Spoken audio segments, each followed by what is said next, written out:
Estamos gravando, Juliana Cálice. Tudo bem? Olá, bom dia, tudo bem? Então, tá bom.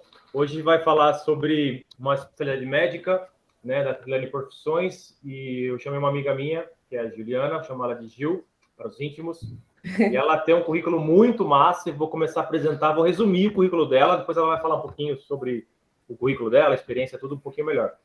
A Gil, ela tem a formação na medicina, ela fez aqui na Universidade de São Paulo, na USP, em São Paulo. Depois ela fez clínica médica também na USP. Depois especializou em cuidados paliativos também na USP. Né? Hoje em dia ela atende em alguns lugares aí, ela pode depois no final falar. A formação dela é essa. Então, a gente vai falar de profissões, especialidade médica, mais precisamente de cuidados paliativos. Obrigado, Gil. Imagina, é um prazer enorme estar aqui. Espero poder contribuir. Lógico que vai. E eu também vou aprender muito. Então, obrigado mesmo. A Gia é uma grande amiga, a gente se conheceu por amigos em comum, né? E além de uma médica, uma pessoa fantástica, uma mãe fantástica também. Então, provavelmente pode entrar alguém aí, né? Pois é. Bom, antes de falar de cuidados paliativos, que muita gente, até gente colega mesmo, né? Médico não conhece, não sabe muito bem, eu queria falar um pouquinho da sua trajetória de estudo mesmo, de como é que era isso na época que você era mais nova. No antigo ginásio, até no colégio, seus pais cobravam, não cobravam? Você teve recurso, você foi estimulada ao estudo, em colégio bom? Como é que era isso, Gil? Eu acho que assim, venho de um contexto de muito privilégio, né? De poder ter estudado em escolas boas, de ter tido oportunidade. Em relação à minha dedicação ao estudo, eu acho que eu sempre gostei de estudar. Isso foi uma coisa muito inata. Então, não sei te falar se esse interesse começou em algum momento pontual, mas meus pais nunca precisaram me cobrar muito esse estudo. Isso foi uma coisa muito natural. Então, eu sempre fui dedicada, sempre gostei de estudar, tive até facilidade para aprender. Então, acho que a junção das duas coisas me possibilitou que o caminho fosse um pouco mais fácil, vamos dizer assim. Seu irmão também Comecei é fora da curva, né? Não é? Meu irmão Vocês... também fez a mesma trajetória, foi muito parecido. Apesar dele ter sido obrigado a seguir meus passos em alguns momentos do aprendizado, ele acho que acabou tirando bons proveitos disso também. Eu estudei no Augusto, que era um colégio de bairro, assim, e era uma escola que, em princípio, tinha uma visão que não era tão voltada assim para o vestibular, mas acho que eu, assim, decidi ser médica de uma forma muito intuitiva, até eu diria, porque na minha família não tem médicos, né? Isso que eu ia perguntar, seus pais não são médicos, né? Não são. Meus pais são economistas, meu irmão é engenheiro. Eu fui para a área da saúde, acho que por uma questão de afinidade mesmo. E me parece que, pelo que a história me conta, assim, desde criança, isso era uma coisa que vinha à tona, né? De eu falar que eu gostava de cuidar, que eu queria. Eu fiz eu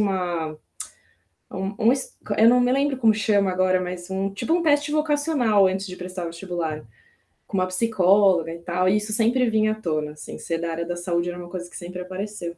Então, E você estudou em colégios bons, né? Eu até vi seu currículo, eu sabia também da sua história, mas esse negócio da medicina, aqui é papo reto, tá? É, essa é a vantagem de eu chamar pessoas que eu gosto muito, de amigos, enfim. Então, você acha que uma vocação mesmo, a medicina te chamou, não foi por falar, pô, eu sou inteligente, eu vou muito bem, eu quero fazer um curso que é difícil, ou o colégio mesmo influenciava os bons alunos a prestarem grandes universidades, grandes cursos? Não foi isso.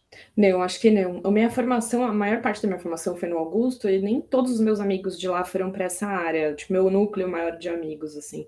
Isso foi uma coisa que vinha desde pequena. Meu padrinho falava que quando eu era pequena eu passava na frente do hospital e falava, eu vou trabalhar ali. Então, acho que era uma coisa que, não sei se eu diria vocação, mas talvez até um pouco inocente, sabe? De gostar de cuidar, eu gostava muito de. Eu mexia muito com isso quando eu era criança. Se alguém se machucava, era sempre a pessoa que se interessava, nunca era a pessoa que fugia. Então, isso era uma coisa que aconteceu naturalmente. Eu acho que tinha um quê de inocência também nessa escolha, né? Porque eu não tinha ninguém perto, então eu não tinha noção do que realmente era a vida de um médico lá na frente. E acho que isso fez parte da minha escolha pelo paliativo também. E aí, antes, na medicina, quando que você falou assim, acho que eu vou prestar? Porque no colegial você já foi para um colégio que sabe muito bem, aqui em São Paulo, né? Que o negócio ali aperta, né? E aí, Exato. ali mesmo, você já na primeira série do colegial, você já falou, eu vou prestar medicina, já começou a focar nisso e tal. Não foi assim, foi no terceirão que você bater o martelo? Meu, quando eu comecei a entrar no colegial, eu sempre gostei de estudar, e aí isso ficava sempre muito à tona. E aí, quando eu comecei a perceber que isso talvez fosse mesmo o caminho que eu ia seguir, eu estava fazendo esse teste vocacional e sempre aparecia a área da saúde. E assim, eu estudava numa escola de bairro, assim, meus pais tinham condições de pagar essa escola, mas até o Bandeirantes, quando eu mudei, meus pais já não tinham muita condição de pagar. Era uma coisa meio apertada, assim, financeiramente. E aí eu falei, meu, pagar uma escola particular de medicina, acho que não vai ser uma opção, sabe? Ainda mais sabendo que meu irmão vinha na sequência, né, para prestar uma faculdade e tudo mais. E aí eu falei, meu, acho que eu preciso me preparar. Hoje eu até olho para isso e falo, nossa, acho que foi uma decisão bem assertiva ter pedido essa mudança para os meus pais, porque fui eu que fui atrás disso. Falei, olha, eu acho que esse colégio não vai me preparar, eu preciso para um lugar que me prepare para isso. Você pediu? Eu que pedi, maluco, né? Maluco. Naquela idade acho que foi meio ousado. E aí meus pais foram atrás e eles falaram, meu, a gente não tem como pagar. E aí eu fui prestar bolsa na escola, minha mãe foi pedir bolsa, uma coisa bem atípica no colégio, inclusive, na época. E aí eu consegui, era uma coisa pequena, assim, mas já ajudava eles para conseguir manter aí essa fase de estudos, vamos dizer assim. E assim eu fui para lá. E nessa meu irmão acabou sendo obrigado aí também, né? Porque aí quando eu fui, eles falaram, não, a escola é muito boa, vamos trocar ele também. Meu irmão veio na sequência. Vai estudar, moleque. Mas isso foi um pouco do motivo da minha mudança, porque eu amava a escola que eu estava, mas eu entendia que o vestibular para a medicina ia me cobrar mais do que eles iam conseguir me proporcionar ali. Engraçado, você me falou isso ontem mesmo, eu falei com uma outra menina, mulher já hoje, né? As meninas, elas têm uma maturidade antes dos meninos, né? Até acadêmica, né? Para você pensar nisso já com 14 para 15 anos, ou até 14, eu preciso de um colégio melhor, porque eu pretendo fazer uma grande universidade, um grande curso, preciso estudar, muito louco, né? Muito louco. Sem o pai e a mãe ficar enchendo o saco, né? Que às vezes acontece, pelo contrário, você que partiu de você, né? Isso é muito legal mesmo. E aí você, no terceiro, você passou direto, Gil? Eu não sei. Não, eu fiz o terceiro ano do colegial, junto com o terceiro ano eu já fazia alguns cursos em áreas que eu sentia que eu tinha déficit. Então, redação, que eu sabia que era um negócio que eu precisava criar um diferencial, porque na época, para a prova, todo mundo que prestava medicina ia muito bem em tudo, mas português e redação eram coisas que pegavam muito mais. E aí eu comecei a fazer cursos extras para essas atividades em específico. Então, para a redação, eu fui fazer um curso de redação na época. E aí faz o treineiro, né? Essas provas de treineiro eu fazia também, já tinha feito no segundo colegial, fiz no terceiro a prova de verdade para prestar. E aí eu não passei direto, fiz um ano de cursinho no ângulo.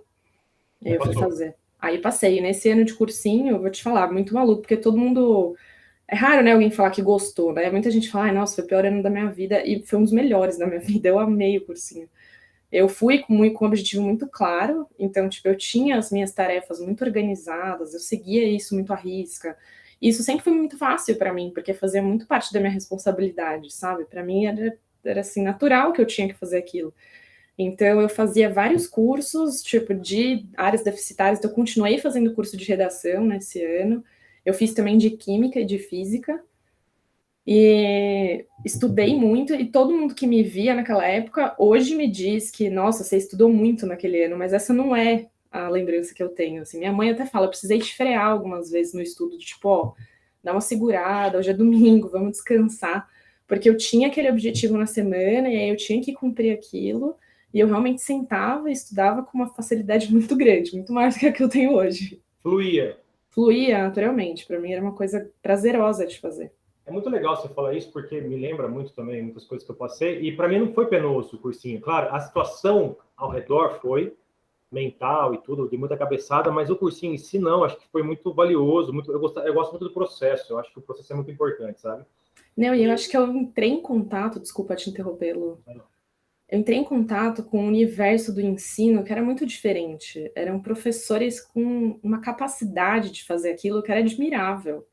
E aí eu olhava para isso e falava, gente, olha isso, tipo, eu tô aprendendo e tá sendo divertido demais aprender, tá sendo muito legal, eram pessoas muito boas que faziam muito bem o trabalho delas, sabe? Você fez no Tamandaré, não? Uhum, no Tamandaré. Então, e no Tamandaré, que famoso Tamandaré, que, pô, competição em medicina, não sei o quê, você tirou de letra, tava com uma inteligência emocional em dia, né? Sabe que eu nunca fui muito competitiva. Isso nunca foi muito meu, assim, isso foi um sofrimento no meu processo, inclusive, porque eu tava num mundo, num universo acadêmico muito competitivo. Sim, pois é, então. E eu era a pessoa que até meio errado, né, dizer isso para quem está se preparando para prestar qualquer coisa em termos acadêmicos, mas eu era a pessoa que fazia a prova e não olhava para trás, é tipo, o que foi, o que tiver que vir vai ser, entendeu? O meu trabalho já foi feito, agora não adianta.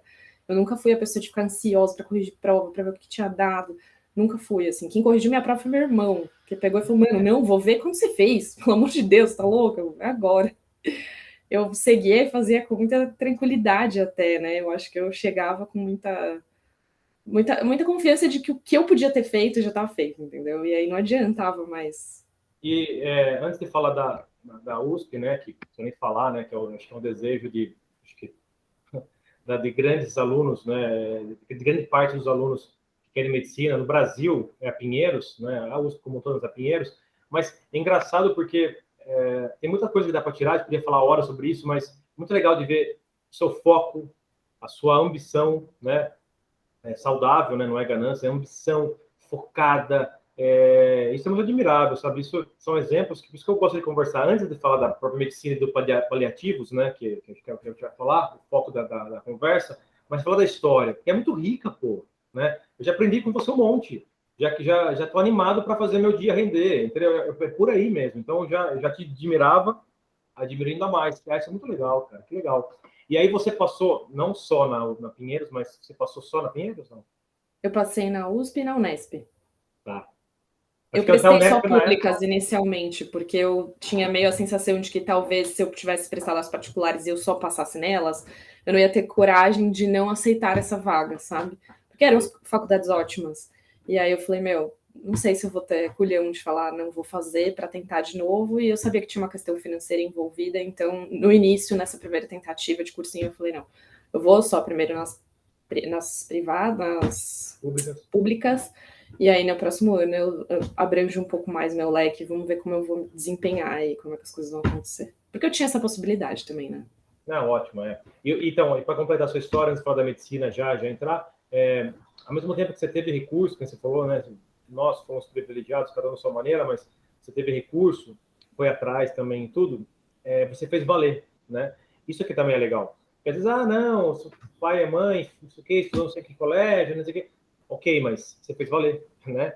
Quantos e quantos aí não tem condições muito melhores que as que você tinha e não fez valer, ou pelo contrário, tem condições muito mais adversas que a sua e fez valer tão quanto ou mais. Então, acho que são histórias, são exemplos que a gente tem que tirar, que são muito valiosos, para falar a verdade para mim. Tá? Quando você entrou na Pinheiros, entrou lá, você falou assim, caramba, era isso mesmo que eu queria? Foi. Na verdade, no primeiro momento eu não acreditei muito que era comigo, assim. Apesar das pessoas me perguntarem, eu saber que eu tava... O meu foco e meu objetivo era entrar na USP, então eu sempre voltei meu estudo, meu preparo para a USP, de fato. Então as provas, os simulados, tudo. Se eu tinha que priorizar alguma coisa, era lá. E eu verbalizava isso, aonde que você quer passar? Eu quero passar na USP. Mas quando aconteceu, eu fiquei meio, será que é comigo? Deixa eu ver direito, vamos confirmar. E eu tava no carro, voltando de viagem, quando um dos meus melhores amigos, que já estudava lá, me ligou e falou, você passou? Mas eu passei aonde? Porque na época a prova era integrada, né? Tinha Santa Casa, tinha Ribeirão, e eu prestei todas, e ele, não, você passou aqui. Eu falei, não é possível, vê direito. Então, por mais que você se prepare, quando acontece, você fica, meu Deus, será que é comigo mesmo? Assim, foi com certeza, acho que um dos momentos de maior satisfação pessoal em termos acadêmicos, assim, porque aquilo tirou uma coisa de mim, de que uma de empoderamento, de meu Deus, eu consigo me dedicar e pode levar mais tempo ou menos, eventualmente eu vou chegar lá, assim, depende da minha organização, né? E um pouco de, putz, meus pais não vão ter que arcar com mais essa responsabilidade hoje, sabe? E eu acho que daqui para frente eu consigo traçar alguns passos um pouco mais sozinha e liberar eles aí dessa sobrecarga financeira. Então foi meio, meu Deus, tá acontecendo, não acredito. Tem uma luz, né? No fim do túnel, né? É, No cursinho, enfim, mesmo sendo proveitoso, é incerto, né? sim, e é uma passagem, né? A gente tá ali com o objetivo claro de estar em outro lugar, né? Então quando acontece, você fala, meu Deus. E eu namorava um menino do cursinho na época que também estava prestando medicina, né? Muita gente na nossa sala prestava, então. E ele já estava há anos tentando, e isso é muito habitual, né? As pessoas ficam muitos anos prestando, tentando, se dedicando e tal. Então, quando acontece, você fala, meu Deus, não acredito que aconteceu. Sou eu mesmo, sabe? É um negócio mágico, assim, tira um piano das costas, né? É isso. Qualquer conquista, né, assim, que você tenha, pensando na parte acadêmica, dos estudos que a gente está conversando, ela é muito prazerosa, né? Porque é pelo bem, né? Que você imagina a gente, né, que tem esse conceito, imagina uma conquista nossa, uma conquista familiar, uma conquista Sim. futuro. É um negócio assim, é muito mais abrangente do que um prazo de papel, né? Que você marca X, né? Imagina. Sim. E é você com você mesmo, né? Exatamente, exatamente. Eu conversei com muitos médicos já, né? Muitos colegas. Então a gente já sabe que para se formar em medicina são 6 anos. Beleza. E nessa trajetória, eu estava lendo no seu currículo, você fez liga, você fez monitoria, fez uns estágios muito legais fora do Brasil, né? Parabéns por ter ido atrás. Eu acho que a USP ela abre um pouco de portas, porque não precisa nem falar pelo nome que tem, mas isso é graças ao seu esforço, com certeza também. Mas eu vi que teve várias coisas que você fez ali que fogem um pouco da paliativas. Onde que surgiu? Como que foi isso? Você já entrou querendo tal especialidade? Foi mudando de ideia? Como é que foi isso aí durante a trajetória dos 6 anos? Tá. Eu entrei na medicina querendo ser médica, mas não sabia o que eu ia ser, nunca soube. Então minha cabeça sempre foi muito aberta, assim, tipo, a tudo que me aparecia. Eu acho que eu tinha uma característica muito minha de ser muito curiosa, então eu gostava muito de tudo. Eu sempre brincava assim, eu gosto um pouco de tudo, mas eu não amo nada. Tipo, eu não tinha aquela paixão avassaladora por uma área, assim, eu gostava muito de tudo que eu via, eu achava tudo muito interessante. Então, acho que um pouco disso também fez minha trajetória na medicina ser um pouco fora do habitual, né? Tipo, eu fui na faculdade, passei um ano fora, né? Então eu acabei caindo de turma, que é uma coisa que na época não acontecia tanto. Hoje tem mais estímulo, mas naquela época não tinha tanto. Ciências sem fronteiras, essas coisas não existiam. Eu nunca tinha feito um intercâmbio por questões financeiras de novo, e era um desejo muito grande meu poder sair do país, conhecer outra cultura, viver outra experiência. Então, essas coisas foram aparecendo para mim ao longo da medicina, mas a medicina em si, ela foi se apresentando para mim, do mesmo jeito que eu fui me apresentando para ela. A gente foi se conhecendo durante a formação. Então, eu me apaixonei por várias coisas, eu pensei em ser várias coisas durante a faculdade. Eu amava cardio, eu quero ser cardio, eu amei, sempre gostei de operar, eu falava, não, então vou ser cirurgião. Então assim, tudo que você pode imaginar, eu olhava e falava, nossa, eu faria isso. E nessa de eu fazer intercâmbio, foi engraçado, porque por coincidência, por uma feliz coincidência do destino, eu estava numa palestra no terceiro ano da faculdade, já com intercâmbio pela faculdade, todo, né, dentro da faculdade, com uma bolsa de estudos para ir e tal, meio subsidiada mesmo, sabe, para poder estar lá. E eu assisti uma palestra de um médico, eu falei assim, nossa, muito legal o que esse cara faz, eu quero conhecer. No terceiro ano a gente não tinha nada prático, né, ainda. E aí eu terminou a palestra e fui falar com ele. Eu falei, olha, professor, eu tô indo, né? Eu tô indo para os Estados Unidos, eu vou para o lugar que você trabalhou, ele tinha acabado de voltar. E eu falei, eu queria muito saber se eu posso conhecer o serviço, né? Porque o meu intercâmbio, por que pareça, foi para informática biomédica. Então, assim, eu fui aprender a programar. Eu não fui aprender a medicar e nem a fazer assistência. Eu fui aprender a programar Python, entendeu? E aquilo não fazia parte do meu universo. Tinha algumas disciplinas, assim, que tinham uma interface com biologia, mas o resto não tinha nada a ver com medicina, né? Na época não tinha essa possibilidade, mas eu queria ir, e aí eu falei para ele, será que você conseguiria me ajudar, né, a ver alguma coisa na área médica e tal? Quando você chegar lá, me manda um e-mail. Tá bom, despretensioso, falei, nunca vai lembrar de mim, né? Um aluno do terceiro ano parou aí numa palestra, esse cara não vai lembrar quem eu sou. Quando você chega lá, aí você manda um e-mail. E aí eu vejo, daí eu falei, fui esquecida, né? Mas tudo bem. Vamos marcar um churrasco, né? Tá bom. Né? Exato, Aqueles amigos que você fica anos tentando marcar uma coisa nessa, né? Mas eu cheguei lá, mandei um e-mail para ele, e por incrível que pareça, ele me colocou em contato com um médico lá do centro, e eu fiquei um mês fazendo um estágio lá, num centro médico. E foi incrível, foi uma experiência incrível, e foi a minha primeira experiência com pacientes oncológicos, inclusive. E era didático para mim, porque eu não tinha nada daquilo, e o médico, foi muito bonito ver isso, eu lembro até hoje. Eu lembro dele explicando para os pacientes dele o que os pacientes tinham. E ele desenhava para os pacientes o que estava acontecendo ali, né? Qual que era aquele câncer, o que estava acontecendo. E aquilo me encantou, porque no fim ele estava me ensinando, né? Tipo, meu Deus, eu não sabia que era assim que funcionava. Então foi uma experiência muito enriquecedora, foi muito legal. E fui me conectando com coisas assim, diversas. Até parar no paliativo, vamos dizer assim, porque eu tenho a impressão que eu ainda não parei. O caminho foi muito de várias possibilidades, várias vivências. a própria residência de clínica médica, para mim, foi um divisor de águas, porque eu fui ganhando muita maturidade e acho que eu também fui vivenciando muito a realidade médica durante a faculdade. Porque eu achava que era um universo até meio fantasioso, assim, é meio perigoso a gente achar que a medicina é só bonita, né? É bonito porque as pessoas admiram, falam, poxa, você é médico, mas não é só isso. No fim do dia é uma dedicação, você não tem final de semana, você não tem feriado. Você, tipo, tudo isso acontece. É um ambiente que eu vivi muito competitivo, então as pessoas muitas vezes escondiam o material uma das outras, entendeu? Nessas competições. E não eram coisas saudáveis, nem que me faziam bem. E aí verdade, acontece isso, Gil? Uhum. Nossa, não sabia. Que coisa louca. Não é pouco. É muito competitivo. Muito, meu Deus. E eu nunca fui muito desse ambiente, né? Isso nunca fez sentido para mim, né? Você vai minar o sucesso de alguém porque você não está dividindo com ela um conhecimento, tipo, da onde sai isso, né? Até porque para todo mundo chegar ali, alguém dividiu o conhecimento conosco. Então, assim, para mim não fazia sentido. Então eu entrava muito em conflito de, meu Deus, será que eu tô no lugar certo? Será que esse lugar é para mim? Será que eu não escolhi errado? Será que eu não tinha que ter voltado atrás? E aí, às vezes, eu tinha uma outra experiência na minha prática, eu falava, não, eu gosto disso. Tipo, eu gosto de fazer isso, eu gosto de estar aqui. Então, foram vários desafios e acho que minha residência de clínica foi um divisor muito grande. Eu era representante dos residentes, eu sentia que na residência de clínica médica a gente era muito desvalorizado por não ser uma especialidade específica. Tipo, as pessoas entendiam que a gente era uma ponte para alguma coisa a mais. Eu ficava muito em crise, porque eu falava, meu, são pessoas incríveis, muito boas no que fazem. É uma especialidade que tinha muito que ser valorizada, porque é a porta de entrada para todas as outras. E não era. Na prática, eu não sentia que era.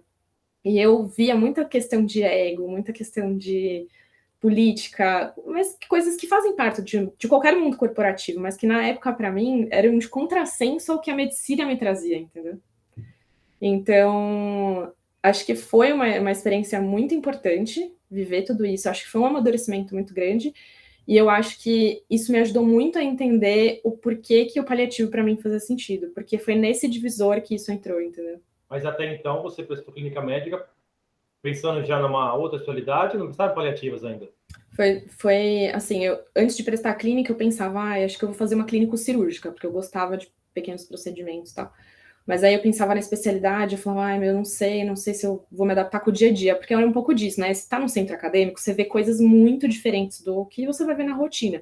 E aí tinha muitas coisas de, doenças raras, coisas muito específicas que você dificilmente vai ver no dia a dia, e eu começava a ponderar isso. Ai, meu Deus, mas então calma, meu dia a dia vai ser o quê? Tipo, o que eu vou realmente ver no dia a dia? E quando eu parava para pensar nisso, eu falava, não sei se eu vou me adaptar, não sei se eu vou gostar. E aí, por conta disso, de não saber, eu fui fazer a clínica porque eu entendia que ainda ia ver o paciente como um todo, né? Eu ainda ia ter que estudar todo o funcionamento biológico, tudo, e ainda ia me abrir portas para pensar um pouco mais em se eu queria me especializar em algum setor, né, específico aí do corpo, ou se eu ia querer ficar na clínica e fazer um R3 de clínica geral, ou se eu ia querer ir para uma coisa mais específica, né, de repente.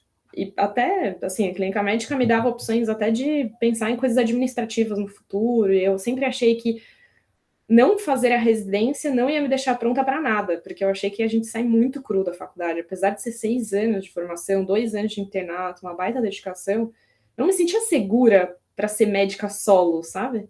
Então eu falei, acho que a clínica médica vai ser uma porta para qualquer coisa que eu venha fazer depois, eu vou ganhar, entendeu? Fazendo a clínica. E foi por isso que eu fui para a clínica. Só para quem não sabe, acho que em algumas conversas eu expliquei isso. A gente é meio óbvio, né? Mas são 6 anos de medicina, você se forma como médico, beleza? Você não tem nenhuma especialização. Para algumas residências, para algumas especialidades, a gente fala que o acesso é direto. Por exemplo, a minha, otorrino, eu presto direto otorrino. Oftalmo é assim, rádio é assim, mas algumas não é. Algumas precisam de um pré-requisito. Por exemplo, cardiologia, pneumologia, algumas residências de dermato também. E aí a clínica médica entra nisso. Assim como na cirurgia geral. Eu vou falar comigo meu daqui a pouco, plástico. Para você fazer cirurgia plástica, você passa pelos 6 anos de medicina, depois passa por 2 de cirurgia geral, aí presta uma prova de novo para uma outra especialidade cirúrgica, no caso, cirurgia plástica, certo? Exato. Acho que a geral agora está mudando até para 3 anos. Está mudando. Já mudou há 2 anos já. Vai ter um obrigatório aí. Eu vou fazer uma conversa dessa aí. Mudou. Muito louco também, né? Mas enfim, isso aí para mim tem muito viés aí, tá? Tem muito mão de obra qualificada, né? assim como a própria clínica. Mas aí, na residência, você escolheu a paliativa, certo? Né, na residência eu fiz a clínica e eu parei 1 ano antes de realmente fazer o cuidado paliativo. Eu fiz esses 2 anos de clínica médica e aí foi esse, meu Deus, não sei se eu quero mais ser médica. Me dava a sensação de que eu tava remando contra a maré, sabe? Eu falava, ai meu Deus do céu, acho que eu vou trabalhar. Eu vou trabalhar, vou conhecer um pouquinho como que é a profissão, como que é ser um médico solo, né? Que até então o residente está levemente assistido, você tem uma sensação de segurança ali, né? Eu falei, eu vou sentir como é que é fazer isso sozinha, e aí depois eu tomo uma decisão que talvez seja um pouco mais assertiva. Então foi um pouco por aí, assim, eu fui trabalhar, fui ver, sempre trabalhei muito em emergência, sempre gostei de paciente grave, sempre gostei de UTI, desses ambientes. E aí foi para a vida particular também, né, que é muito diferente da formação pública, né, o perfil de pacientes, o perfil de serviço, como as coisas funcionam, o tipo de estrutura que você tem disponível. Então fui viver, fui ganhar um pouco de dinheiro, desafogar meus pais também das finanças. E foi nesse ano que eu comecei a me questionar, tá bom, eu gosto disso, mas o que me encantou nesses 2 anos de clínica? Para onde que eu olhei que me resgatou o porquê que eu resolvi ser médica? Que aí ia voltar lá atrás, quando eu prestei medicina, assim. E aí eu comecei a pensar muito nos estágios que eu passei, nas pessoas que eu conheci, porque eu acho que eu sempre tive muito isso, assim, de ter pessoas e colegas que me inspiravam, assim. E aí o cuidado paliativo voltou nesse contexto de eu lembrar muito bem de como foi meu estágio, porque na clínica médica, na nossa formação lá no Hospital das Clínicas, a gente tem, graças a Deus, essa oportunidade de passar pelo estágio de cuidados paliativos, né, que é uma coisa que nem em todo lugar ainda tem. E foi um momento muito de reencontro meu com a essência do porquê que eu queria praticar medicina, entendeu? Era de, pô, tentar no micro ali fazer a diferença na vida daquela pessoa, ainda que eu não possa mudar toda a trajetória, mas que eu pudesse no dia dela fazer uma diferença, ou trazer algum questionamento, ou... E aquilo era uma coisa que para mim fazia muito sentido. Eu falo, não, isso faz sentido, trazer esse lado humano, entender esse ser humano como um indivíduo único faz muito sentido para mim. Foi por isso que eu escolhi ser médica. Então eu falei, tá, eu posso não ter certeza se uma especialidade a mais faz sentido ou não, mas eu tenho certeza que, independente de qualquer coisa, o cuidado paliativo vai me trazer algo de formação que até para eu, profissional da área, fica meio estranho falar isso, mas que eu acho que todo mundo tinha que ter. Né? Tem algumas habilidades que a gente acaba tendo a oportunidade de desenvolver como paliativista, que eu acho que elas deveriam ser partes da rede básica, né? De ensino do médico. Acho que mais disso, é parte do ser humano, né? Sim. Né? Aí volta na parte educacional, né? Total. O que o cara especialista nisso faz, Gil, para quem não sabe? Tá. Assim, basicamente, como que eu atuo hoje em cuidado paliativo? Eu não faço isso todos os dias, eu ainda trabalho em emergência, mas a ideia é a gente cuidar do sofrimento, né? Em diversas esferas. E costuma entrar num momento onde o paciente já tem uma doença grave ou potencialmente ameaçadora à vida, né? Então, se você tiver uma doença que pode te trazer decisões ou pode acabar prejudicando o seu contínuo aí de vida, a gente muitas vezes entra nesse contexto. E no meu dia a dia, basicamente o que eu faço é tentar resgatar e alinhar que tudo que a gente tem de proposta terapêutica, de proposta de cuidado, de controle de sintoma, tem que estar alinhado também com os valores desse paciente, né? Do que faz sentido. E por que isso? Porque a gente individualmente é muito diferente. Então, assim, a gente tem uma literatura médica, né, extensa, que longe de mim ser a pessoa que vai saber tudo que existe disponível na medicina, e por isso que é um trabalho que exige muita atividade multidisciplinar, porque eu não estou falando só de medicina, a gente fala do psicólogo, do físio, que são áreas que a gente não domina, né? O enfermeiro, o técnico, cada um tem o seu papel e eles são fundamentais, e a gente precisa sentar todo mundo em conjunto para entender o que coordena o que a gente tem disponível para esse paciente, o que cabe em cada caso, versus o que esse paciente realmente tem de valor e o que para ele faz sentido. Então, muitas vezes, usar uma bolsinha para fazer cocô, né? Precisei fazer uma cirurgia. O Bolsonaro é um bom exemplo que acho que as pessoas já sabem que ele precisou fazer a cirurgia e ficou com uma bolsinha. Eventualmente, a pessoa talvez vai precisar daquilo para a vida toda. Mas tem pessoas que não aceitariam viver com isso. E isso é uma questão muito individual, não é uma questão técnica, né? Tá indicado fazer. A gente pode fazer e esse paciente tem condições de que isso seja feito. Ok. Então, isso é uma opção para esse paciente. Legal. Agora vamos conversar com ele sobre o que é isso, qual é a implicação de ter isso, o que vai acontecer, o que a vida dele vai mudar, e se para ele tudo isso é algo aceitável ou não. Então, acho que o nosso papel é poder trazer isso um pouco a mais, assim. Essa biografia, esse background de vida, essa vivência, né? Porque as experiências também fazem a gente mudar. E lembrando que a gente muda, né? Então, a Gil de 10 anos atrás era outra. E as minhas decisões há 10 anos atrás eram outras. Então, tudo que a gente conversa, estabelece, pondera com os pacientes são sempre mutáveis, são coisas mutáveis. E essas conversas precisam acontecer. Então, acho que é um trabalho muito mais de comunicação, empatia, acolhimento de sofrimento do que qualquer outra coisa, eu diria. Mas você sempre... Então, assim, é um ano, né, que você falou para mim, né? Um ano de especialização. De especialização ou residência. Isso que você falou, uma especialização ou residência. E as duas requerem a clínica médica como base, não? É um dos pré-requisitos para o paliativo, a clínica médica. Você pode ter feito cirurgia geral, você tem que ter feito residência antes, né? Você não entra em acesso direto. Você pode ter feito UTI, pode ter feito anestésio, mas para fazer cuidado paliativo, você tem que ter tido uma residência prévia já. E aí, o que você tem tanto nesse um ano? O que você estuda? Pediatria. Em pediatria. O que você estuda tanto nesse um ano, assim, de matérias, não sei se fala matérias, mas de cadeiras ali diferentes, que você fala, pô, legal, eu vou poder atuar nisso. O que você teve de diferença? Assim, caramba, tô tendo isso, tem que estudar isso.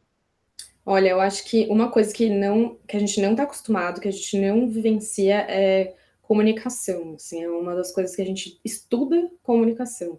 Aprender a se comunicar. Como que a gente consegue fazer uma comunicação que não prevê julgamento, né? Porque nós temos nossos valores, a gente tem que tomar muito cuidado para não trazer a nossa percepção, né? Porque empatia, no fim do dia, não é eu me colocar no lugar do outro. É eu conseguir entender que aquela pessoa está vivendo aquela situação e como é aquilo para ela, né? Entendendo o contexto de vida dela, entendendo o jeito dela, entendendo o que é valioso para ela. Isso é um exercício muito difícil de fazer.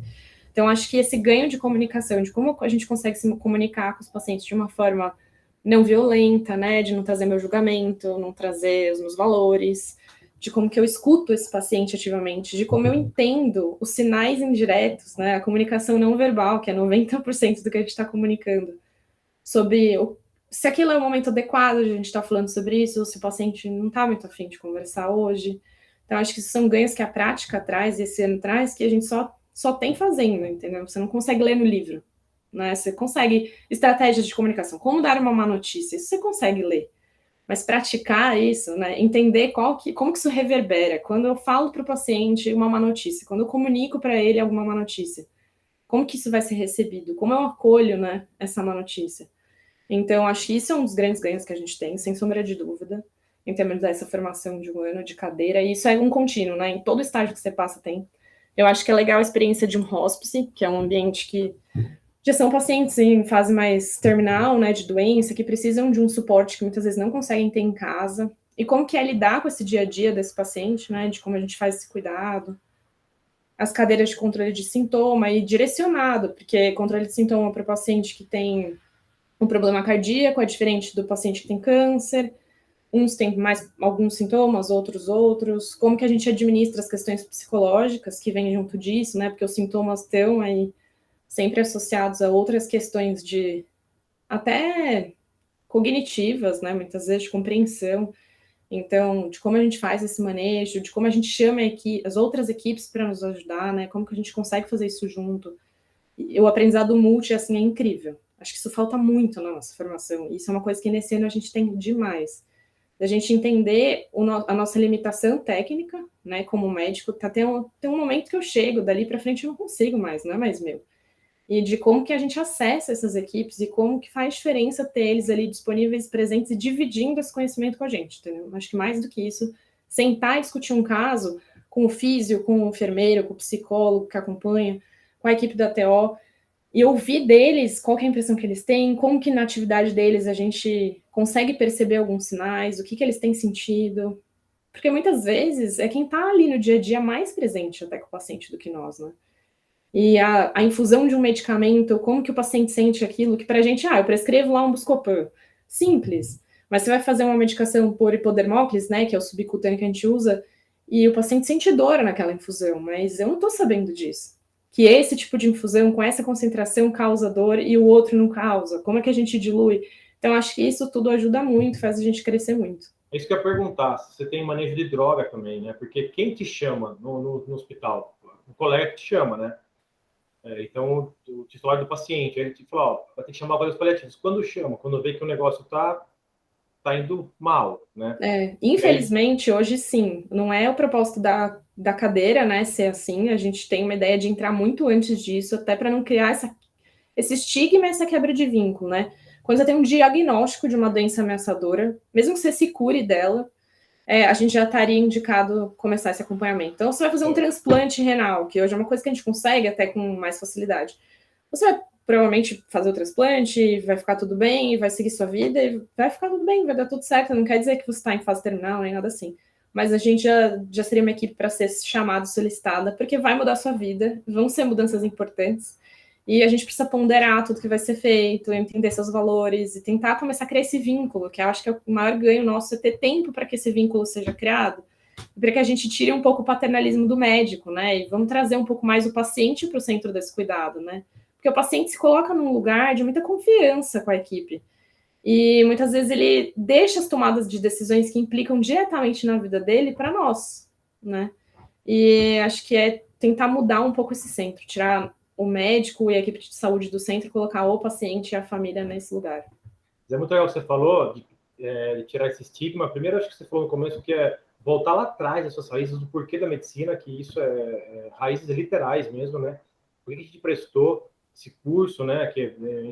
Pensando no paciente, que quer que não, diminuir um pouco essa romantização, né? Porque a gente trabalha não é só com vida, muito pelo contrário, mais com doença, até morte, que acaba acontecendo muitas vezes no seu caso.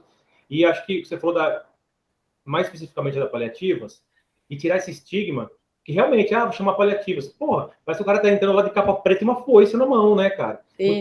Muito pelo contrário. É você chamar para o cara já entender como funcionam as coisas, numa dessa, trabalhar esse lado emocional e aí se curar com muito mais facilidade, né? Sim. E até então, poder verbalizar para a equipe dele, né? Olha, isso aqui eu não quero fazer. E tá tudo bem, né? Porque a gente também tem dificuldade quando o paciente recusa alguma coisa que a gente está propondo, né? E não nos cabe, né? Essa dificuldade é nossa para a gente levar na nossa casa e trabalhar na nossa terapia.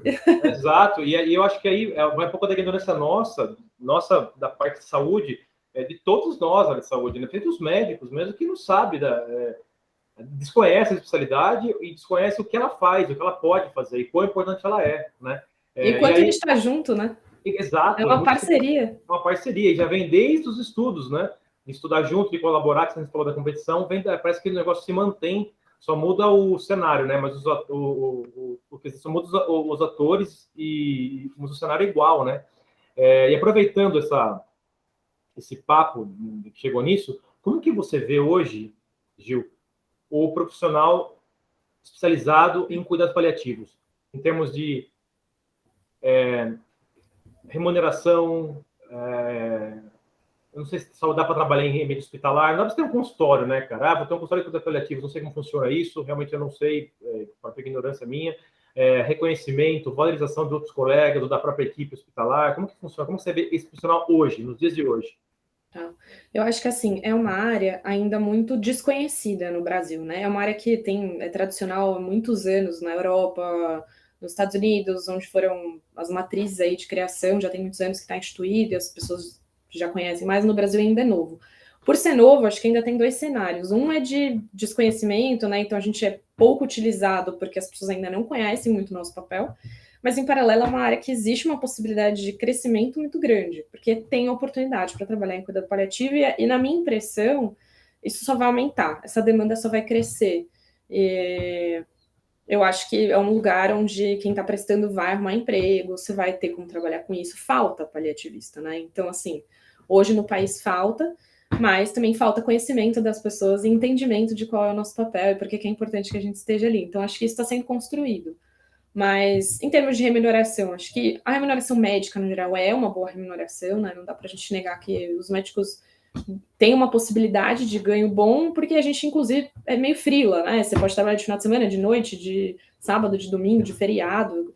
e você faz um extra se você precisar fazer. Não acho que é a maior remuneração hora que tem, né? Um paliativista hoje ganha uns 90, 100 reais a hora e tá bem remunerado dentro da área, não é muito mais do que isso que ganha, então comparado com outras especialidades médicas, não é um médico que ganha super bem, mas acho que ganha bem para ter uma vida confortável, para dar um sustento, né, para pagar as contas, não acho que deixa a desejar, né, eu tenho minhas férias, eu consigo pagar, né, minha viagem anual aí com meu salário, e eu acho que está crescendo e que essa possibilidade vai acontecer e que cada vez mais você é um profissional valorizado. Sempre tem essa coisa, né, do que a gente ainda está construindo esse processo, né, de mostrar também para os serviços de saúde, para grandes empresas, entra uma coisa meio até do mercado, o quanto que é valioso o nosso papel, o quanto que ele é importante, até do ponto de vista de custo efetivo, né, de custo de saúde, o quanto de coisas que acabam sendo feitas fúteis ou que acabam trazendo prejuízo real para o paciente, que tem um gasto grande que poderia ser evitado se tivesse uma equipe aí junto só explicando melhor, ponderando melhor essas decisões, entendendo o que cabe em cada caso, entendeu? Então, você até comentou, mas o que você acha no futuro, Gil, da profissão? Então, você acha que só tende a melhorar, entre aspas, mas Eu acho, em termos de trabalho, de expansão, de reconhecimento, eu acho valorização? que tende a melhorar, eu acho que tende a abrir espaço, eu acho que tende a ter mais possibilidade de emprego, eu acho que tende a ter um aumento de salário, eu acho que isso tudo tende a acontecer, mas acho que ainda é um passinho lento, sabe? Formiguinha, e acho que vai levar uns anos aí para a gente conseguir ter esse espaço mais aberto. Hoje tem, sim, oportunidade, eu trabalho com isso na rede pública, né? Mas eu poderia trabalhar na rede particular, eu não faço isso hoje por uma questão pessoal, maternidade. Eu gosto de estar inserida em outros contextos que não só o cuidado paliativo, por uma escolha pessoal minha.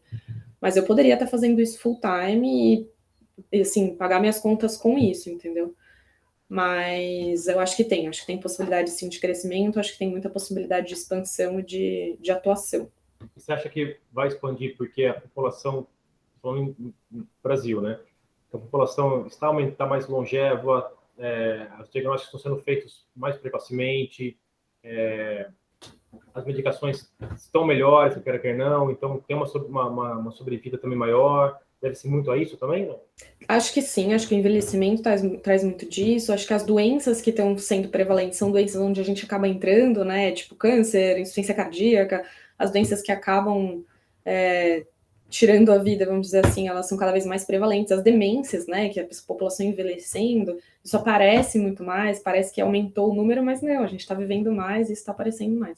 Então, acho que sim, tem muita possibilidade de atuar aí.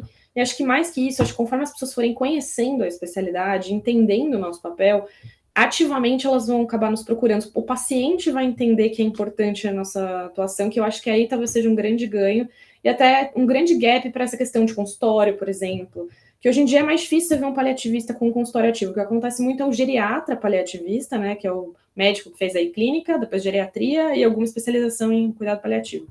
E ele tem ali o consultório dele de geriatria, ele acaba fazendo muito da prática do paliativo dentro da geriatria no consultório, né? É mais raro você ver um médico paliativista exclusivo em consultório. Puro.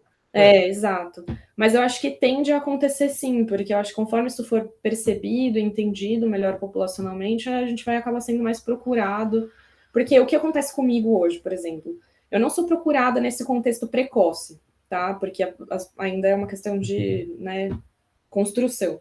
Mas eu sou procurada por colegas porque tem o avô ou alguém mais velho na família ou alguém até novo, mas com um diagnóstico aí grave para poder fazer esse acompanhamento. E se eu tenho essa disponibilidade, se eu tenho consultório, então as pessoas me procuram, eu não tenho hoje, mas as pessoas me procuram para isso. E muitas vezes o que eu tenho são colegas que fazem atendimento em domicílio.